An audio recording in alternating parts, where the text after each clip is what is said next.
Bharatiya Janata party के जो कार्यकर्ता हैं, नेता हैं, वो अब तो घर घर लेके आएंगे सिंदूर। आइए तो घर तो आइए। इस बार लाठी भी तैयार है, डंडा भी तैयार है। लाठी भी तैयार है, डंडा भी तैयार है।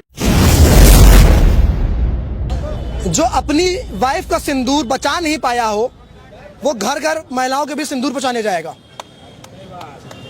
पहला सिंदूर अगर किसी को जाना चाहिए तो यशोदा बहन को जाना चाहिए। सेना तैयार थी, देश तैयार था, विपक्ष तैयार था, नौजवान तैयार थे, लेकिन देश का प्रधानमंत्री इतना कायर है कि ट्रंप के सामने झुक गया और सभी का खून शामिल है कि मिट्टी में। ये किसी के बाप का हिंदुस्तान थोड़ी है। ये बांटना चाहते हैं धर्म में, ये बांटना चाहते हैं जाति में, ये बांटना चाहते हैं हिंदू को मुसलमान से। ये नफरत फैलाने का कार्य करेंगे, हम मोहब्बत बांटने का कार्य करेंगे। साथियों नमस्कार, मैं हूं रजनीश और आप जन आदर्श भारत देख रहे हैं। इस वक्त हम उत्तर प्रदेश की राजधानी लखनऊ में हैं और पूरे देश में जिस बात की बहुत ज़्यादा चर्चा है, आज उस पर ही हम खबर करेंगे। देश के प्रधानमंत्री और भारतीय जनता पार्टी के आदेश पर अब भारतीय जनता पार्टी के जो तमाम कार्यकर्ता हैं वो घर घर जाकर के सिंदूर पहुंचाएंगे।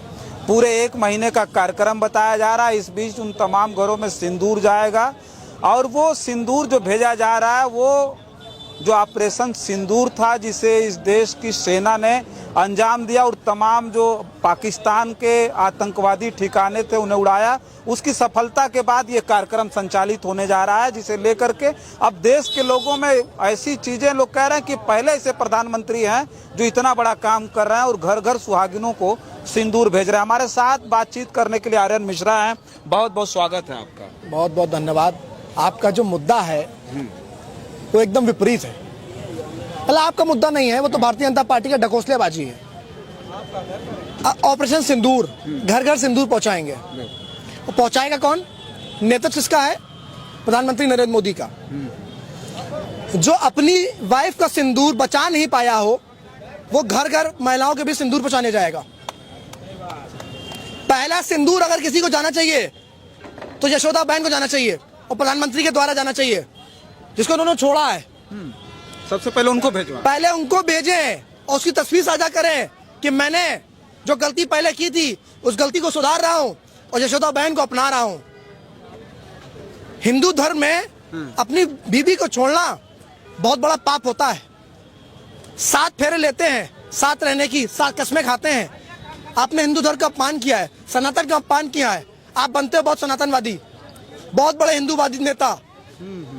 नहीं, कानून तो मान्यता देता है ना भाई। अगर कहीं हमारा नहीं हो रहा, मुझे बताइए कि क्या मोदी जी के 56 इंच सीना है कि जो उनकी वाइफ रही है यशोदा बहन, उनको वो सिंदूर भेजेंगे? नहीं, हर घर भेजेंगे तो उनके यहाँ भी हो सकता है जाए। नहीं भेजेंगे, नहीं भेजेंगे। ये कैसे? अगर भेजेंगे तो तस्वीर आप देंगे, साझा करेंगे? तस्वीर आएगी, बिल्कुल साझा की। अगर तस्वीर आ जाइएगा, जो कहिए मैं हार जाऊंगा। आप इस प्रधानमंत्री को समझ ही नहीं पाए। ये तो बहुत बड़ी बात कह रहे हैं कि पूरा हर घर जाएगा सिंदूर, यशोदा बहन क्या नहीं जाएगा? नहीं जाएगा, नहीं जाएगा। डंके की चोट पे कह रहा हूं, नहीं जाएगा सिंदूर। और सिंदूर भेजने की जरूरत क्या है? सनातन धर्म में पति अपनी बीवी को सिंदूर लगाता है, उसी का हक होता है। आप भेजोगे सिंदूर? अरे ढकोसलेबाजी करना बंद करिए प्रधानमंत्री जी। जनता के असली मुद्दे पे आइए और बताइए कि सीज फायर क्यों करवाया था? ट्रंप के सामने आप क्यों झुके? व्यापार के समझौते क्यों किया आपने? सेना तैयार थी, देश तैयार था, विपक्ष तैयार था, नौजवान तैयार थे, लेकिन देश का प्रधानमंत्री इतना कायर है कि ट्रंप के सामने झुक गया और पीछे हट गया और देश का अपमान किया, सेना का अपमान किया। मोदी जी झुक गए, 100% झुके। इसने झुकना नहीं हो क्या कहते हैं? और उसके बाद भी सीज फायर को पाकिस्तान ने तोड़ा, मोदी जी पाकिस्तान ने तोड़ा। सेना फिर भी तैयार थी, लेकिन प्रधानमंत्री चुप हो गए। बिहार में चले गए चुनावी रैली करने, बड़ी बड़ी बातें करने लगे। मोदी जी का जो नया बयान आया है, अब लोग बता रहे हैं कि पाकिस्तान कांप रहा है, अंदर से कांप रहा है। मोदी का बयान मतलब झूठ, झूठ और झूठ। उन्होंने कहा कि भाई जो खा रहे, का नाम जुमलेबाज नरेंद्र मोदी है, इसको मान लीजिए। उन्होंने कहा सम्मान, जो उनका जीवन है ना वो झूठ पे टिका है, अहंकार पे टिका है, ढकोसलेबाजी पे टिका है। उनको दिक्कत बताएं क्यों है? यहाँ पे टीका है, यहाँ पे टोपी है और हम लोग साथ खड़े हैं। दिक्कत इस बात की है उनको। वो नहीं चाहते कि आप एक नहीं साथ चाहते हैं, वो इस फासले को मिटाना चाहते हैं। और देश की जनता उनको मिटाने का कार्य करेगी। नहीं, वो तो कहते हैं कि इस देश के 140 करोड़ जो जनता है वो हमारा परिवार है। आप कह रहे हैं साथ नहीं रहने देना चाहते। देखिए, कथनी और करनी में अंतर होता है। उनके जो एक्शन है ना वो कुछ और दिखाते हैं और जो उनकी बोली है वो कुछ और बताती है। अच्छा, हमको एक बात बताइए, जब ये भारतीय जनता पार्टी के कार्यकर्ता, सुन लीजिए हमारी बात सुन लीजिए। आप हमसे सवाल कर रहे हैं ना, इतनी ताकत से प्रधानमंत्री सवाल करेंगे? दम है आपके अंदर? प्रधानमंत्री जी क्यों नहीं सवाल करें? करेंगे, मौका मिलेगा करें। 10 मौका ही नहीं मिलेगा। अच्छा, अगर आप गोदी मीडिया के होंगे तो आपको मौका मिल सकता है, अगर आप निष्पक्ष हैं तो मौका नहीं मिलेगा आपको। 10 साल से बताइए मोदी ने कितनी प्रेस कॉन्फ्रेंस करी देश में? इतने बड़े-बड़े मुद्दे, बहुत बिजी हैं, 4 घंटे बहुत व्यस्त हैं। 18 घंटे देश को बेचते हैं, 6 घंटे सोते हैं, इसी में व्यस्त है ना। रेल बेचा, तेल बेचा, बेचा अपना ईमान। मोदी जी मित्रता में इतना चूर हो गए कि बेच दिया पूरा हिंदुस्तान। क्या बात है, बहुत बढ़िया। अच्छा, हमको बताइए, जो सवाल है कि भारतीय जनता पार्टी के जो कार्यकर्ता हैं, नेता हैं, वो अब तो घर घर लेके आएंगे सिंदूर। आइए तो घर तो आइए। इस बार लाठी भी तैयार है, डंडा भी तैयार है। लाठी भी तैयार है, डंडा भी तैयार है। सवाल करेंगे कि जो वादे नरेंद्र मोदी ने किए थे 10 साल में, पहले वो वादे को पूरा करके दिखाओ, तब तो घर आना, ना था घर मत आना। सिंदूर लेके नकारेगी। जनता के अंदर बहुत गुस्सा भरा है, कुछ भी अनहोनी हो सकती है। तो ये सिंदूर लेके घर आएंगे तो लाठी डंडा चलेगा? ये सिंदूर लेके घर नहीं आ रहे हैं। इसको बोलते हैं कि जब जीवन में कुछ ना बचा हो, ढकोसलेबाजी करनी हो, तो ये मुद्दा उठा दो। ऐसे घर घर सिंदूर लेके जाने से क्या मतलब होगा?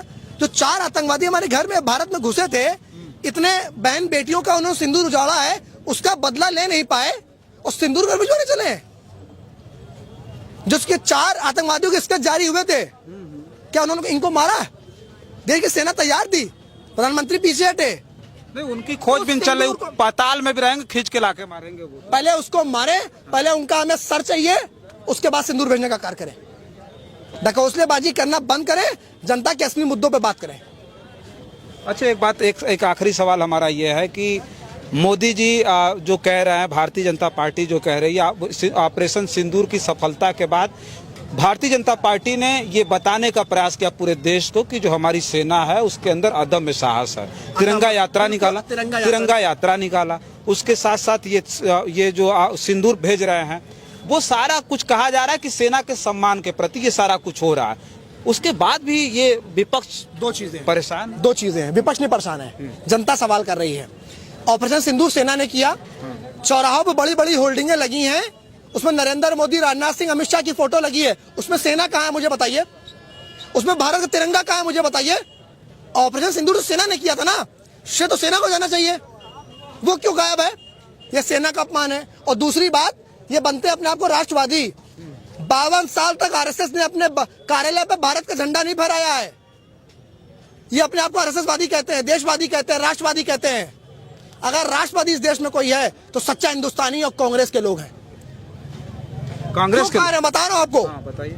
तो आजादी में कांग्रेस ने योगदान दिया है, हिंदू ने योगदान दिया, मुसलमान ने योगदान दिया, सिख ने योगदान दिया, सभी का खून शामिल है की मिट्टी में। ये किसी के बाप का हिंदुस्तान थोड़ी है। ये बांटना चाहते हैं धर्म में, ये बांटना चाहते हैं जाति में, ये बांटना चाहते हैं हिंदू को मुसलमान से। ये नफरत फैलाने का कार्य करेंगे, हम मोहब्बत बांटने का कार्य करेंगे। आप चला दीजिएगा मेरे घर पे बुलडोजर, हमें फर्क नहीं है। हम सड़कों पर रहकर संघर्ष करेंगे, हम जेल जाने को भी तैयार हैं, लेकिन सच बोलना अगर बगावत है तो हम बागी हैं।